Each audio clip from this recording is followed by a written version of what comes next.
Good morning guys, এখন বাজে ঠিক সকাল 9টা থেকে আমি ব্লগটা শুরু করছি। আশা করি তোমরা সবাই ভালো আছো, সুস্থ আছো, আনন্দে আছো। আমি খুব ভালো আছি। তো আজ হচ্ছে সোমবার, তো সকাল সকাল স্নান করে চলে এসেছি। এবার যাব পুজো করতে। তো চলো তার আগে কয়েকটা আকন্দ ফুল পেরে নিই। তো এই হচ্ছে আমাদের আকন্দ ফুলের গাছ, এই দেখো। আর খুব বেশি ফুল ফোটেনি, এখানে কুড়ি দিয়েছে। আর এই দেখো এইখানেই দুই একটা কুড়ি আছে, এটাও কুড়ি আছে, এটাও ছোট্ট ছোট্ট কয়েকটা ফুটেছে, আর একটাই শুধু ফুটা ফুল পেলাম। তো চলো এই দিয়েই আজকে পুজোটা করে নিই। তো চলে এসেছি ঠাকুর ঘরে।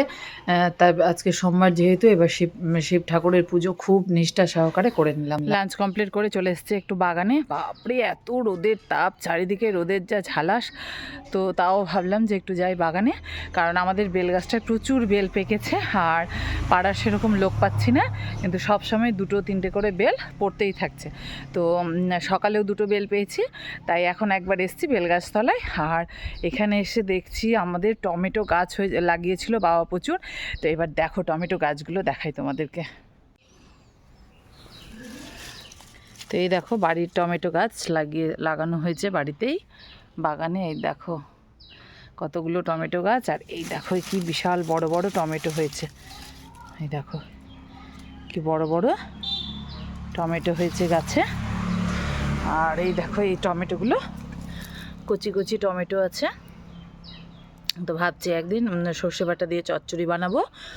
আর এই দেখো এইখানেও বেশ বড় বড় টমেটোগুলো আছে, আর কিছু টমেটো গাছে ফুল দিয়েছে।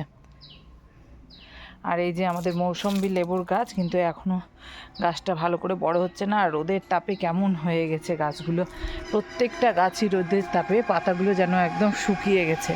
আর চলো দেখাই, এই দেখো এখানে আরও 2টো টমেটো গাছ আছে। আর এই দেখো আমাদের এটা লেবু গাছ। তো লেবুগুলো এখনো ছোট, বড় হয়নি। তো বড় হলে এই লেবুগুলো পেড়ে খাবো। বেশ অনেক কটাই লেবু হয়েছে গাছটায়, এই গাছটাতে অনেক কটাই লেবু হয়েছে। তো এই দেখো বেল গাছটায় আর কয়েকটা মাত্র বেল আছে। তো বেলগুলো সবটাই পাকা পাকাই আছে, কিন্তু এখন আর পড়েনি। তো চলো এখন বাড়ি চলে যাই। তো বাড়ি চলে যাওয়ার আগে তোমাদেরকে দেখাচ্ছি, এই দেখো এটা হচ্ছে রঙ্গন ফুলের গাছ। কিন্তু গাছের দেখো ফুলগুলো একদম রোদে শুকিয়ে গেছে, প্রত্যেকটা ফুল। আর রোদের কি তাপটা দেখো আজকের, ফুলগুলো সব শুকিয়ে গেছে। তো বেশি বেশি পরিমাণে জল দিতে হবে। এই গাছগুলো দেখো পাতাবাহারের গাছগুলো একদম শুকিয়ে কি অবস্থা, এত জল দেওয়া হচ্ছে তাও ঠিকঠাক লাগছে না। এই দেখো এখানকারও তাই অবস্থা। আর এই দেখো এখানকার অবস্থাটা তাই, দেখো গাছের পাতাগুলো শুকিয়ে কেমন অবস্থা হয়েছে। আর এই দেখো আমাদের কাগজ ফুলের গাছ, যেটাকে আমরা কাগজ ফুল বলি, কিন্তু আসল নাম হচ্ছে বোগেনভ্যালিয়া। তো এই ফুলগুলো বেশ সতেজ হয়ে আছে, সেরকম জলও দেওয়া হয় না, কিন্তু ফুলগুলো বেশ সতেজ হয়ে আছে। আর এই দেখো আমাদের আম্রপলি গাছ, এই আম্রপলি গাছেও মোটামুটি ভালোই আম হয়েছে। আর এই গাছটার আমগুলো বিশাল বড় বড় হয়ে গেছে, আর নিচে বেশি আম নাই। আর এই দেখো নিচে ছোট ছোট আমগুলো পড়ে আছে, আর এইখানে গাছে আছে। তো এই আমগুলো ছোট, কিন্তু উপরের দিকে বেশ বড় বড় সাইজের আম আছে। তো এই আমগুলোই চাটনি করে আমরা।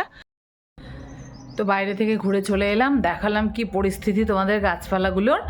আর এবার ঘরে এসে বসেছি। তো আমি গেছিলাম যে মেলায়, তো মেলা থেকে অনেক রকম জিনিস কিনেছি, বেশ কিছু জিনিস কেনা হয়েছে। তো সেই জিনিসগুলো তোমাদেরকে এখনও অবধি দেখাতে পারিনি আমি। তো আজকে একটু সময় পেয়েছি, তো তোমাদেরকে জিনিসগুলো চলো একটা একটা করে দেখিয়ে দিই। তো মেলা থেকে কয়েকটা জিনিস কিনেছি, সেই জিনিসগুলো তোমাদেরকে দেখিয়ে দিই এখন। তো এই দেখো পুচকির জন্য এটা হাঁড়ি কিনেছি, আর এই দেখো কড়াই নিয়েছি, আর গ্যাস সিলিন্ডার নিয়েছি, তারপরে কলসি নিয়েছি, ওগুলো নিয়েছি পুচকির জন্য। আর এই দেখো এটা ফুলের স্টিকগুলো নিয়েছি, হোয়াইট কালার, দেখতে এত সুন্দর লাগছিল, তাই এটা একটা নিয়েছি। আর এটা ফ্লাওয়ার ভাস নিয়েছি চীনামাটির, আর নিয়েছি তোমার একটা কড়াই, এই দেখো এটা নর্মাল একটা ব্যবহারের জন্য একটা কড়াই নিয়েছি এই যে। আর যেটা নিয়েছি সেটা তোমাদেরকে একবার দেখায়, এই দেখো ইয়া বড় টেডি বিয়ার একটা নিয়েছি। এটা পুচকি আমার সবার মানে বাড়ির সবারই খুব প্রিয় একটা টেডি বিয়ার। এই টেডি বিয়ারটা আমি মেলা থেকে নিয়ে এসেছি আমাদের সবার জন্য। তো আজকে ব্লগটা এই পর্যন্তই থাক। যদি কোনো কিছু ভালো লেগে থাকে তাহলে প্লিজ লাইক কমেন্ট শেয়ার করো, আর আমার চ্যানেলটা সাবস্ক্রাইব করতে ভুলো না। আর অল টাইম সবাই হাসি মুখে থেকো। Bye, take care all of you.